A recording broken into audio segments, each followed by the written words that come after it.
Whoa!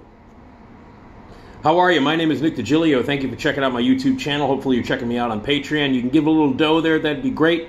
I do a bunch of stuff like podcasts and radio appearances and these videos and movie reviews and entertainment stuff and keeping you laughing and all that shit. I do it for free, so if you give me a little dough at the Patreon page, that'd be great.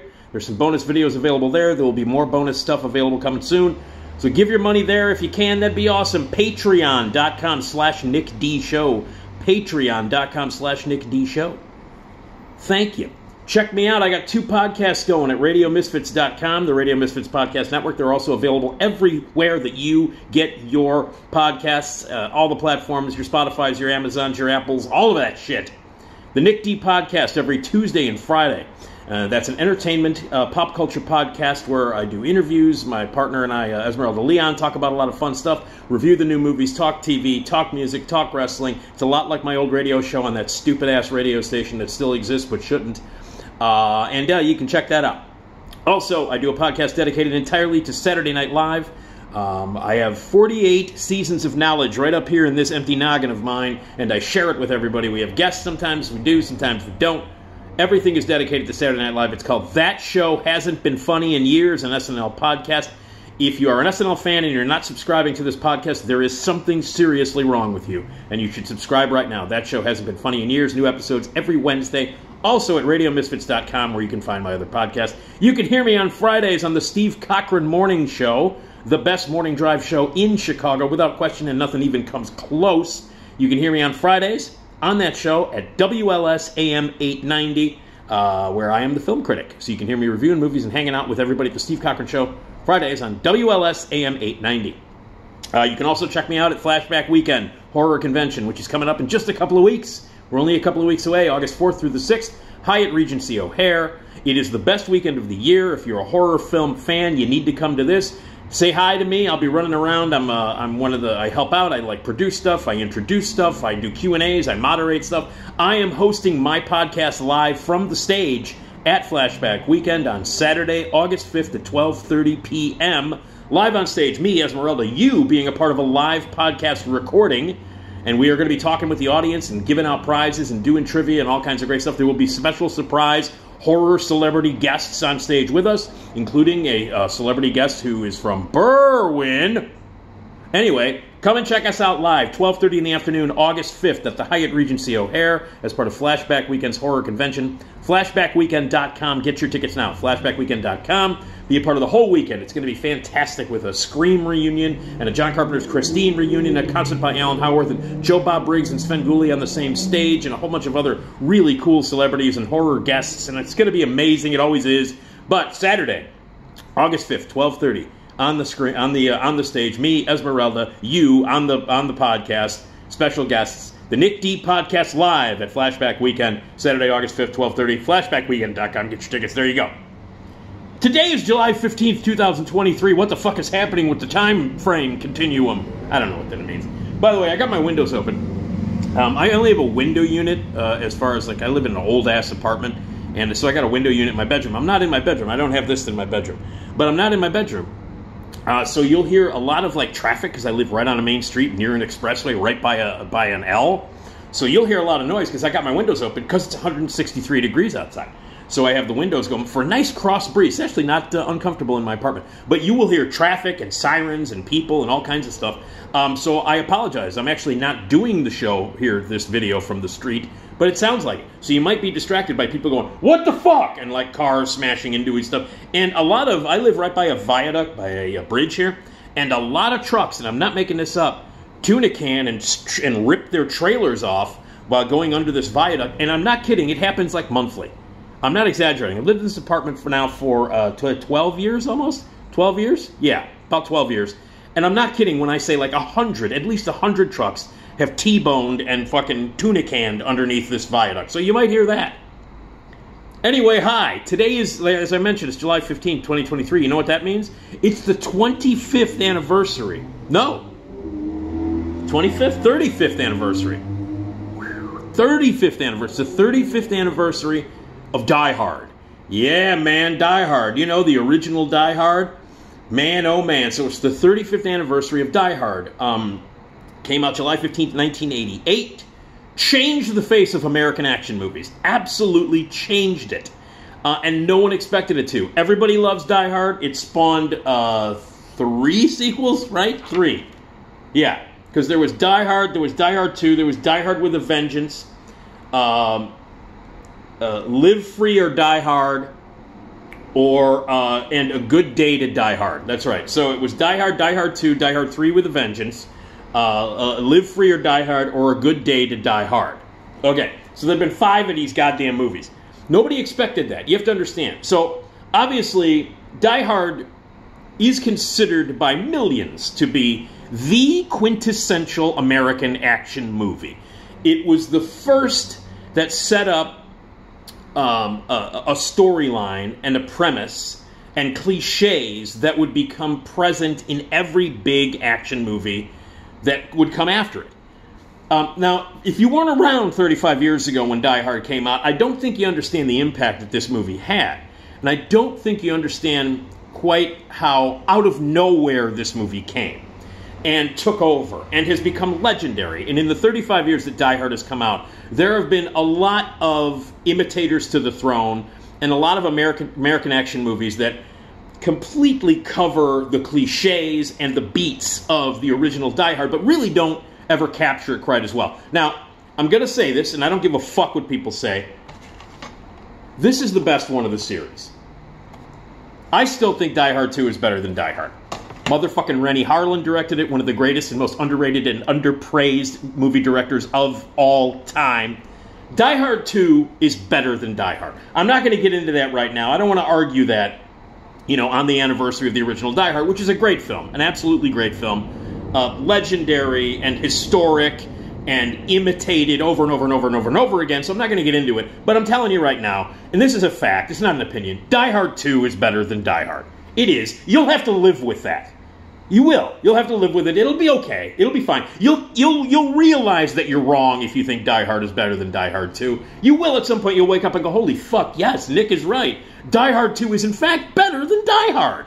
We're not going to get into that right now. I could team up with my old buddy Matt O'Neill, who knows that Die Hard 2 is better. And we have been preaching this since Die Hard 2 came out in 1990. So since 1990, I have been yelling to the clouds and to the people of the universe who don't seem to understand the quality of filmmaking that goes into Die Hard 2, that in fact, since 1990, Die Hard 2 is better than Die Hard. But I'm not going to get into that right now. Die Hard 2 is better. Anyway, Die Hard, when it came out, you have to understand that when Die Hard came out, John McTiernan, who directed Die Hard, had just done Predator. And Predator, which many consider to be a legendary movie, I think is a pretty stupid movie. It's got some great action sequences in it, but Predator's a pretty fucking dumb movie. It is an Arnold movie. It's got some cool stuff in it.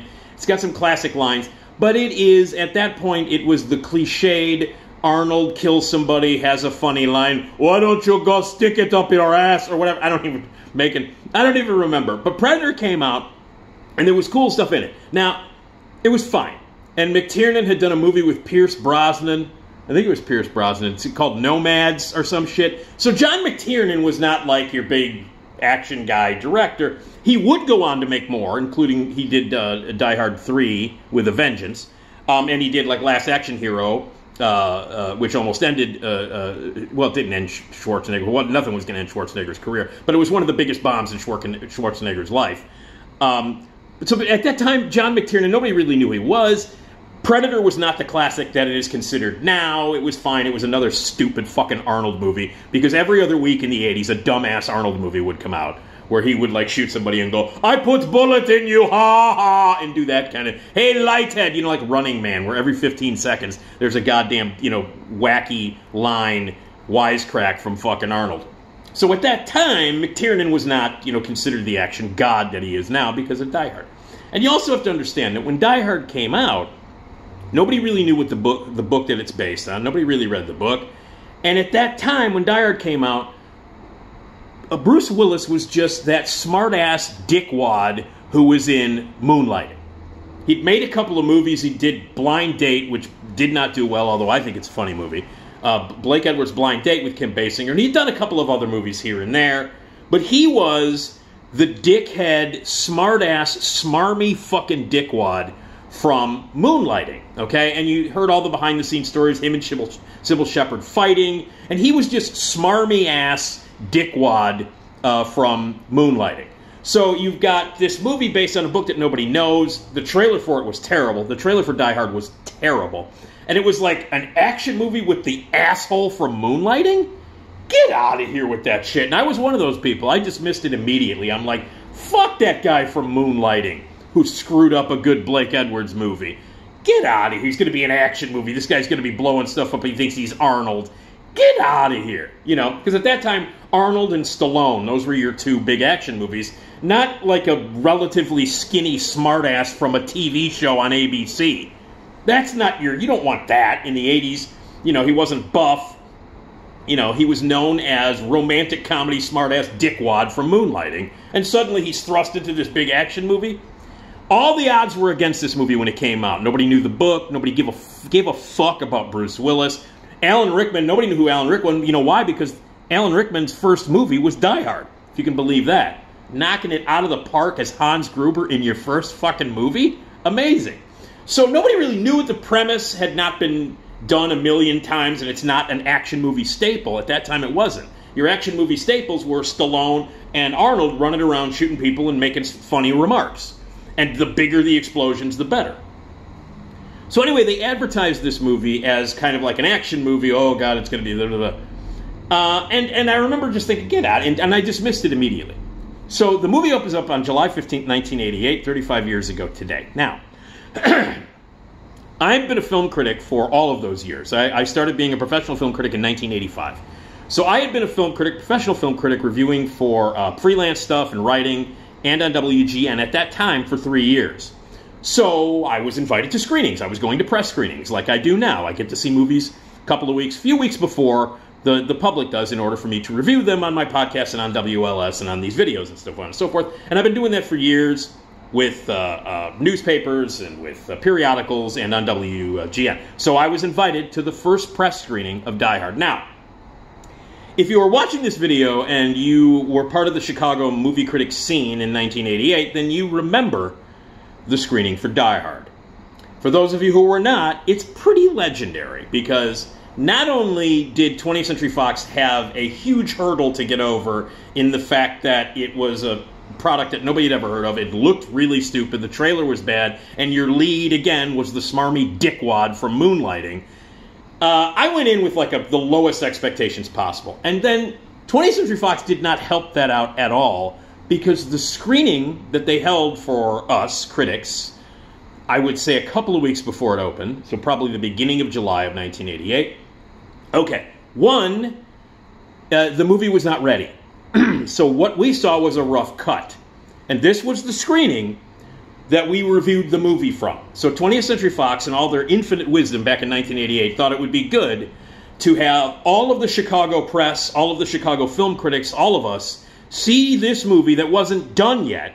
Now, we'd seen movies in rough cuts, and sometimes you'll say, hey, it's not completed yet. There might be some editing here. There might be a sound mix here, or a special effects hasn't been added. When I saw Back to the Future in 1985, saw a test screening of that, and some of the effects where the car would, where the DeLorean would jump back in time, wasn't completely done yet. But it was, for all intents and purposes, the score was in there, everything was in there, it was all done, except for one or two effects. And sometimes that'll happen. Sometimes they'll screen a movie ahead of time, and they want to get the word out, and so they let the critics see one that's not complete. The director hasn't okayed the final print yet, but they're still screening it. Now, this print that they screened for Die Hard, one, this was after they split the legendary McClurg Court into 3 theaters. The McClurg Court was one beautiful big theater with a balcony for many years. And then, in the 80s, when everybody was multiplexed and they were, plexusing everything, they started splitting up big theaters into 2, 3, 4 theaters, and they split up the McClurg Court, the beautiful McClurg Court, into 3 theaters. So they took the balcony, blocked it off, and split it into 2 separate smaller theaters, and they screened Die Hard in one of those small theaters, what used to be the balcony. So it was in a half-balcony, miniaturized version of the McClurg Court. It wasn't even in the big theater. It was in an upstairs split theater. So, it was upstairs in a half-balcony, plexused theater, And it was a rough cut. Now, we all went in. I remember Roger, Gene was there. The late great Sergio Mims was there. If I remember correctly, Dan Geyer was there. We were all Dave Kerr, all of the guys who used to go to the screenings. We were all there. Jonathan Rosenbaum from The Reader. We all show up, and we're all just kind of not very excited about it. Again, the trailer was bad. Nobody really knew who John McTiernan was outside of Predator, and the lead was the dickwad, smartass, smarmy son of a bitch from Moonlighting. And we all like it. And then the movie starts. Now, not only was this a rough print, I don't know, if you were there, you know what I'm talking about. There were no credits at the beginning. The sound was all messed up. There were still markings on the print and editing marks from the print. The music was from other movies. They had the score from Alien in there. They had the score from other movies. So the score was not in the movie. The sound mix was not done. So sometimes it would come out of one speaker. Sometimes there was a fuzzy sound. Sometimes no dialogue was happening, and a little bit of why am I trying? Closed captioning or subtitles would pop up. That's how bad it was. So, but the sound was off. There was music poorly dubbed from other movies. So the score wasn't even in there. The special effects weren't done. So when stuff would explode, it wouldn't really explode. The sound would go out. Some of the effects weren't completely done yet. So if you want to say a rough cut, this was as rough a cut as any human. This was like sitting in an editing room watching someone edit a movie on a spool 3 months or 4 months or 5 months before it was going to come out. And this was only a few weeks before its release. So, music scores from other movies, not finished special effects, no sound effects in spots, subtitles where the dialogue was not audible. It was the worst cut I have ever seen screened ever in movie history, ever. Like, it literally was like, how the fuck are we supposed to review this movie? Because the special effects aren't in there, this explosion, there's no sound. I mean, it was unbelievable. There was like marks all over the print. It was jumping up all over the place. This was a work print that was in biblically horrible shape. Horrible shape, visually, audibly. It was an embarrassment, and I can't fucking believe 20th Century Fox actually showed it to these critics, to us. And that was the movie, that was the print that we had to review. Now, they would screen it later, like a day before it opened, but back in those days, your deadline was much earlier than it is now. Now, you can see a movie and then 30 seconds later you can get a review out on the internet, you can get a review out on social media, and you can write a review and it'll be published everywhere within hours after you do it. That wasn't the case back in 1988. So this was the movie that we had to review. This was the print. This work print with hair all over it, marks all over it, no sound. A music score that didn't exist because using music from other movies, from other like weird choices for movies. I don't even remember what the choices were.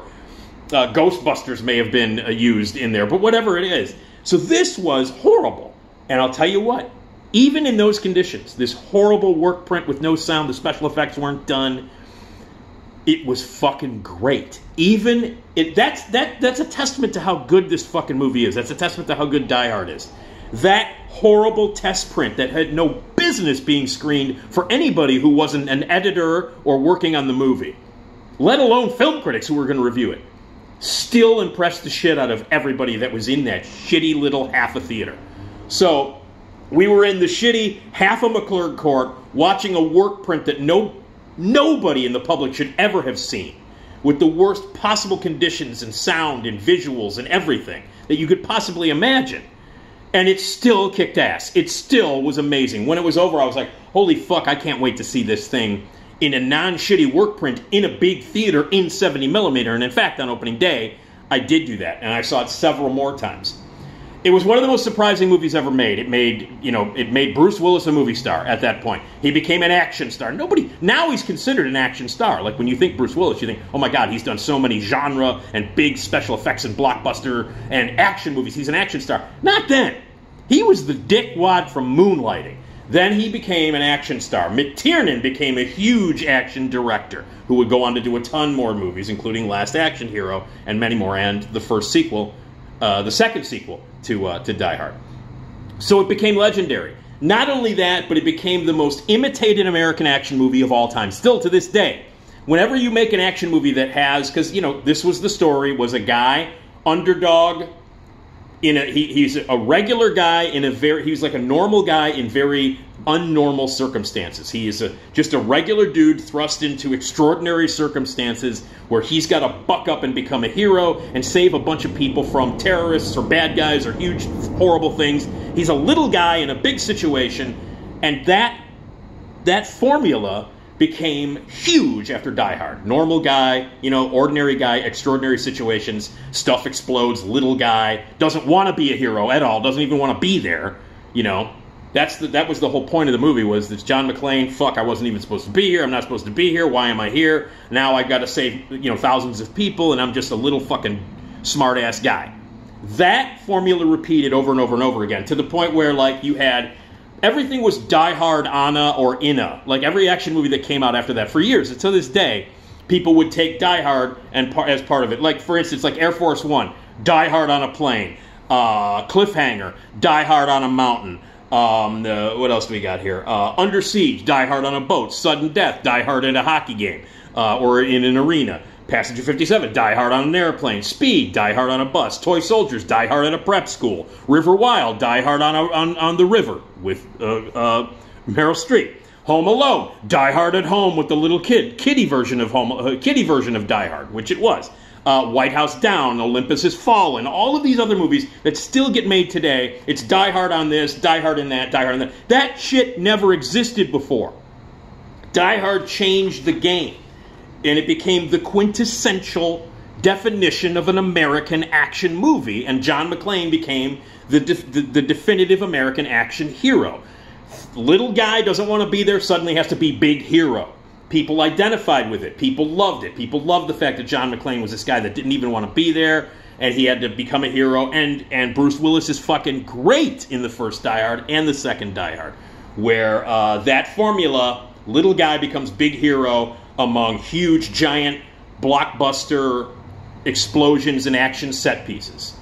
And it became the most influential American action movie of all time. And it spawned a lot of imitators, as I mentioned. It became an action formula in and of itself. It launched Bruce Willis into the stratosphere. And it is now considered one of the greatest action movies ever made. So, it's the 35th anniversary of Die Hard. I still am mad at 20th Century Fox 35 years later for showing that shitty work print that wasn't even remotely done yet, with no sound and temporary music cues from other movies. It was awful. And showing it in the shitty half a theater. I still am mad about that. 35 years later, I'm still pissed off about that. But the movie was so good, it overcame that. And even in a shitty theater and with a shitty print, everybody in that room was like, holy fuck, this is a special movie. This is an important action movie. This is a fucking groundbreaker. This is a history maker, and that's what it turned out to be. It is followed up with 4 movies. The second one being Die Hard 2, which I think is better. I think it takes the formula of Die Hard and ups the ante to mammoth degrees. The action sequences are much more inventive. The set pieces are better executed. At this point, the character of John McClane is already well known. We like him. We don't have to establish the character over again. So Bruce Willis can dive right into it and get to it. You already know the relationship between Bonnie Bedelia and Bruce Willis is really, really important. That's set up so you can get right into it, and it's non-stop from the beginning. And the action set pieces are amazing. And the shit the explosions, the shooting, the shootouts, the guns, everything. The villains are great. Die Hard 2, the supporting characters, your Dennis Franz, your Fred Dalton Thompson, everybody is unbelievable in it, and I think it's better. I think Rennie Harlin is a better director than John McTiernan, and Rennie Harlin has gone on to direct many movies. I am the president of the Rennie Harlin fan club. I actually think he's one of the best directors on the planet, and nobody can do great, ridiculous, over-the-top genre films like horror and action like Rennie Harlin, or pirate movies like Rennie Harlin. And then Die Hard 3, Die Hard with a Vengeance, comes out. McTiernan comes back to direct it. Jeremy Irons is the villain. Samuel L. Jackson is the partner in that one. I don't like it very much. It's not horrible. There are things in it that I like. There are a couple of action sequences that I think are good. But overall, not nearly as good. Not even remotely as close as Die Hard or Die Hard 2. And Die Hard 2, again, being the best of all of them. Anyway, so Die Hard 3 with a vengeance. And there was one part in the movie where I spent like 20 minutes trying to figure out a math puzzle with where they had to dump water into a jug and put it on a scale or whatever the fuck it was. And when that was happening right in the middle of the movie, I couldn't figure it out, and I was taken out of the movie. And every time I watch the goddamn movie, every time they come to that part where they have to fill the jug with water and figure out this fucking puzzle or the world's going to blow up or whatever the fuck it is, I spend, like, after they figure it out, I spend 15 minutes going, wait, you pour this into distracting and bullshit. So anyway, Die Hard 3, a terrible performance, by the way, by Jeremy Irons. One of his worst performances ever. Not that great. And then, as good as there are some good things in Die Hard 3, in Die Hard with a Vengeance, there's good things in it. It was a fun Bruin View movie. I remember seeing it at Bruin View after a couple of pops. You're like, yeah, but it's not as good as the first two. Not as good, not even remotely close. And then the quality nosedives with, what the fuck was the next one called? Die Hard, Live Free or Die Hard. This was Len Wiseman directed this. This guy has no talent at all. He directed all of the those movies with his dumbass wife with Mila Jovovich, the Underworld movies, those vampire movies. No, wait, yeah, Mila Jovovich in that? No, Kate Beckinsale. Sorry, I'm getting my stupid fucking movies mixed up. Anyway, so yeah, Len Wiseman directed those Underworld movies, and they're shit. But he directed this Live Free or Die Hard, okay? And the bad guy was Timothy Olyphant. Shit, okay? Shit. And I don't remember much about it. I just remember it was shit. And then there was a fifth one, which was even worse. A few years later, it's like 2013. Live Free or Die... No, I'm sorry. Die Hard... A Good Day to Die Hard. A Good Day to Die Hard. That was the last one that they did. And I don't even remember who the villain was. And if I remember correctly, Kevin Smith is in it as like a computer hacker. He's got a cameo in it. And it's directed by the guy who directed the remake of The Omen, the remake of Flight of the Intruder, and Max Payne. And he has to rescue his son. At this point, the movie's become about his son, And then, and if I remember correctly, like the Live Free to or Die Hard, A Good Day to Die Hard, whatever the fuck the last one was called, it's like an hour and a half. You know what I mean? It's like an hour and a half. I think they recut the shit out of Bruce Willis. Didn't even like it. So they get worse as they go along, except for the second one, which is better than the first one. So it goes Die Hard way up here, Die Hard 2 at the top, and then 3, 4, and 5 all falling down the toilet. And here's the problem. Here's the main problem. Here's why Die Hard and Die Hard 2 are infinitely better than 3, 4, and 5. And 3, 4, and 5, 3 is 4 and 5 are shit. So 3, 4, and 5 are they're not worth seeing. They're shit. And here's why. Bonnie motherfucking Bedelia. That's why. That's why. That's why the first one works, and that's why the second one works so well. That's why the third one doesn't, and that's why the fourth and the fifth one, they're embarrassing. The connection, the relationship that's established in the first Die Hard between Bonnie Bedelia and Bruce Willis is so important and so vital to the emotion and the emotional connection and why you get so involved in these movies. And when you take Bonnie Bedelia out of the picture, when she's no longer there, there's no reason to even fucking watch them anymore. Oh, wait, let's shift the focus from ex-wife or soon-to-be ex-wife to son. Let's do that. No, there's no emotional connection. You don't care. I cared about the relationship between John McClane and his wife, and his soon-to-be ex-wife. I cared about what was happening between Bruce Willis and Bonnie Bedelia. That's your emotional connection. That's what draws you into the movie. That's what makes it more than just a big shoot-'em-up, blow-up action movie. You care about these two characters. You care about their relationship, and that's the motivation for John McClane to do all this crazy shit and risk his life like he does in the first two movies. His motivation is his love for Bonnie Bedelia. Bruce Willis's motivation for risking his life and almost dying and saving all these other people is strictly because of Bonnie Bedelia. When Bonnie Bedelia is not in these movies, they suck. They do, and that's it. So, the reason why the first two Die Hard movies are so great, the reason why the Die Hard phenomenon works so well and draws you in is because of Bonnie Bedelia. Bonnie Bedelia not a part of these movies, the Bonnie Bedelia storyline not a part of it, these movies would fucking be gone. You would forget them immediately.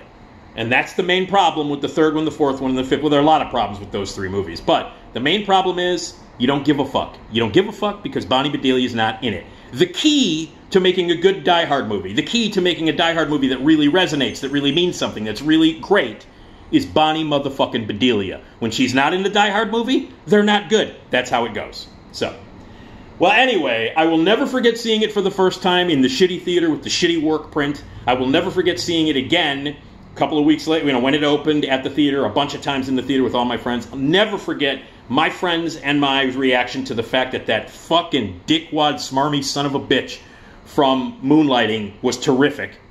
I'll never forget going, oh, I like Bruce Willis now. There you go. So, and then 2 years later, I'll never forget the fact that this movie tops it. So in 2 years, I'll be talking about the 35th anniversary of this movie, which is better. But anyway, legendary movie, became iconic, changed the game, and it is, Die Hard is the quintessential American action movie, the American action movie of all time. The most imitated, the most coveted, everybody loves it, and today is the 35th anniversary. So you want to feel old, 35 years ago today, the original Die Hard opened and changed movies, especially the action genre. So my thanks to the people who made it. I would also like to completely bitch to the people who no longer work with 20th Century Fox, who actually thought it was a good idea to screen it that day with that horrible print in that shitty theater. So anyway, all right, but it was so good. It was so good that even in those conditions, we all knew it was a great movie. 35 years later, Die Hard, baby. The best. All right, action movies rule.